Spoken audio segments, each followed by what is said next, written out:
Welcome back. And on 21st of December, the GST Council announced different taxes for different types of popcorns, whether it was open, loose or branded or differently flavored. To get some sense on how the industry has reacted to this, we are now joined by Chirag Gupta. He's founder and CEO of 4700BC. Chirag, hi. The whole country has been talking about popcorn in the last 1 week. Is it more complicated? Is it more confusing? How, as a company, are you reacting to this? As an industry, I think what is really good is there is clarification on this, right? There was a lot of uncertainty, a lot of different brands were doing different taxes for popcorns. And being a startup brand, new age brands, it is very difficult for us to reach out to government and get clarifications properly through a proper channel, right? So I think good somebody came out and clarified it for us. So in that way, it's just clearer of the future. There's going to be no taxation issues going into 2025. I think that's one of the positive side I look at it now. All right, there are some positives into it. But you know what, Chirag, a lot of people, including me, tend to mix up their popcorn flavors and eat it. How are you going to tax us now?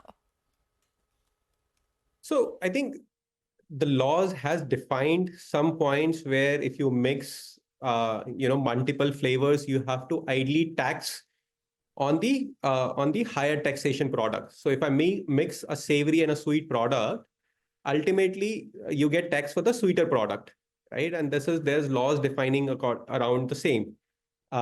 Yes, it becomes little complicated because you're doing it in the same flavor, doing something, but I think that's a smaller problem which we can get clarification from the government immediately. We will take a stand of putting a higher tax, not to complicate further. But I think it's actually much clearer than before, as I said again. But I think law says that you have to tax for the higher taxed product in the overall product. All right. And Chirag, how would you say is the industry categorization right now, organized versus unorganized? And what is the sense? Is there more push towards branded stuff as we go ahead from here?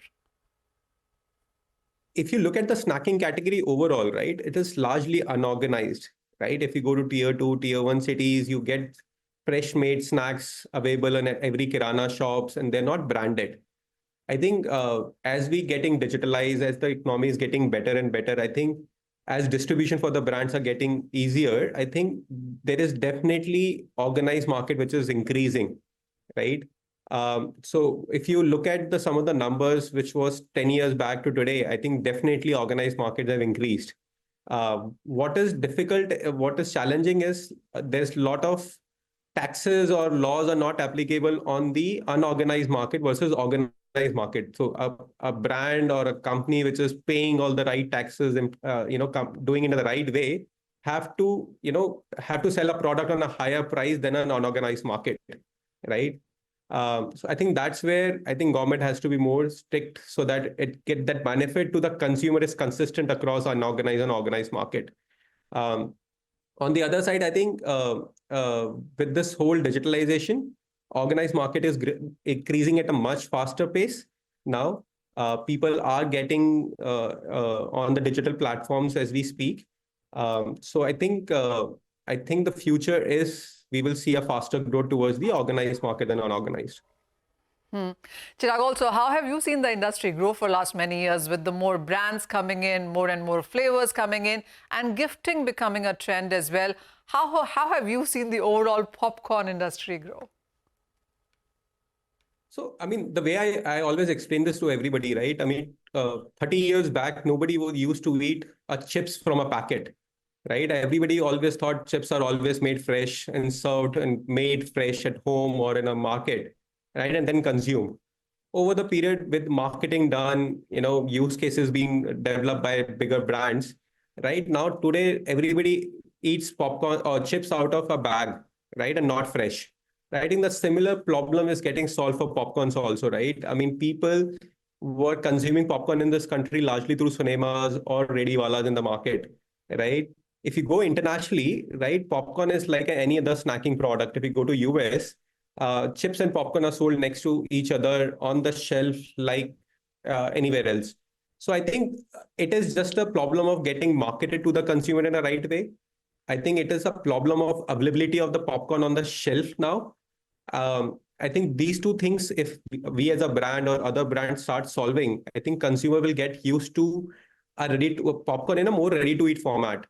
I think one of the challenging areas for the popcorn as a category was people always thought as an inconvenience of making it at home versus chips, which was always available in a packet. I think with a brand like us who's solving that problem, I think the growth of ready-to-eat popcorn is very high in last 4 or 5 years. We have as a company have grown at 7x in last 4 years, purely on ready-to-eat market, right?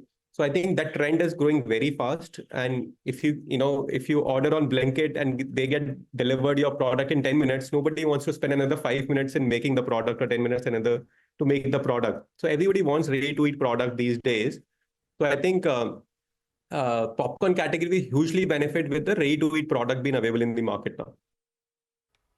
All right, so 7 times growth in last 4 years for gourmet snacks. So what is the sense now for 2025? Are there more products coming out of these bags and dabbas in the coming year?